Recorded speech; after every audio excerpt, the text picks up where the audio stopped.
Good morning students of standard 4। आज हम हिंदी की वर्कबुक में वर्कआउट करते हैं।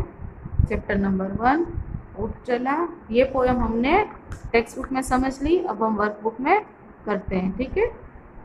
निम्नलिखित प्रश्नों के उत्तर दीजिए। ऊँट से ऊंची चीजों के नाम पर गोला लगाइए। ऊँट से भी ऊंची चीज क्या है, तो हमने उस पर गोला लगाया। आपकी कक्षा की छत, बिजली का खंभा, आम का पेड़।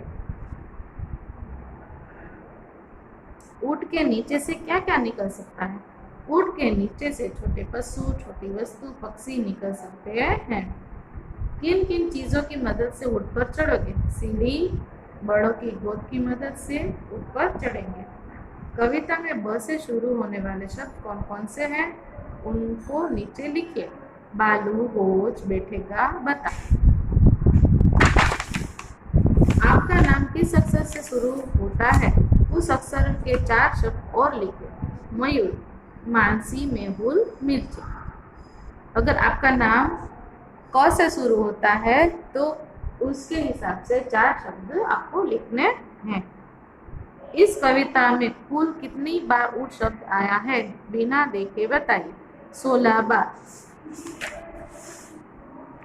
नीचे कुछ शब्द लिखे हैं, इन्हें बोलकर देखिए। अब मिलते जुलते शब्दों को सही खानों में लिखिए।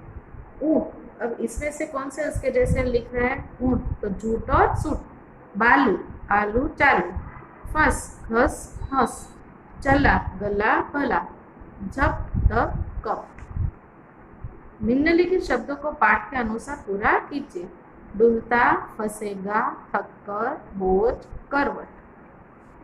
चंद्र बिंदु वाले 4 शब्द लिखे। ऊँट, ऊंची, ऊंचा, फंसेगा। रेखाएं खींचकर पंक्तियों को उचित मिलान कीजिए, मीन्स मैच करना है। ऊंची गर्दन, ऊंची पीठ, पीठ उठाए उठ चला। जब थक कर बैठेगा उठ, किस करवट बैठेगा उठ। बालू है तो होने दो, बोझ उठ को ढोने दो। बता सकेगा कौन भला, उठ चला भाई उठ चला।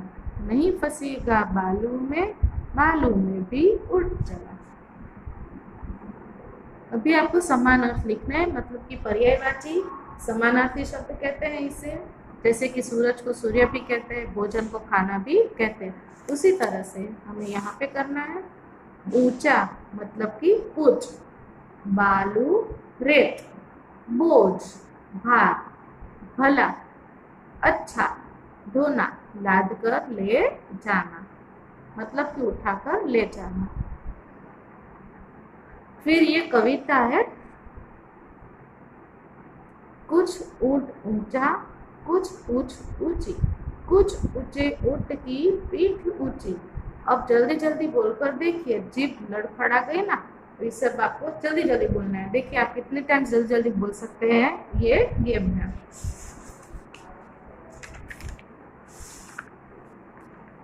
ऊँट कितना ऊंचा?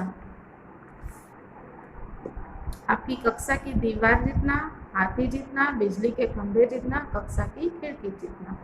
हाथी कितना मोटा? आपकी माँ के संदूक जितना, ऊँट जितना, पहाड़ जितना, के पहलवान जितना। चींटी कितनी छोटी? चीनी के दाने जैसी, चावल के दाने जितनी, इलायची के दाने जितनी, जीरा जितना। अब इसमें आपको क्या करना है, ये सब क्या क्या उठाकर चलेंगे। देखिए, हाँ, ऊंची गर्दन, ऊंची पीठ, पीठ उठाए उठ चला। ऊँट ने तो अपनी गर्दन उठाई, अपनी पीठ उठाई। तो हाथी, टीचर जी, पिताजी, शेर, दादाजी, ये सब क्या क्या उठा सकते हैं, ये आपको यहाँ पे लिखना है। बालू है तो होने दो, बालू है तो होने दो, बोझ ऊँट को धोने दो। अभी इसके हिसाब से आपको यहाँ पे वर्कआउट करना है। बहुत से जानवरों को बोझा ढोने के लिए इस्तेमाल किया जाता है। क्या आपको ये ठीक लगता है? क्यों नहीं, जानवरों को बोझा ढोने के लिए इस्तेमाल करना गलत बात है, क्योंकि उसे भी थकान लगती है हमारी तरह। हम ऐसा नहीं समझ सकते कि जानवर है तो जानवर के ऊपर कुछ भी आप डाल दो और उससे उठवाओ, वो भी हमारी तरह ही थक जाते हैं। आपके आसपास कौन कौन बोझ उठाते हैं?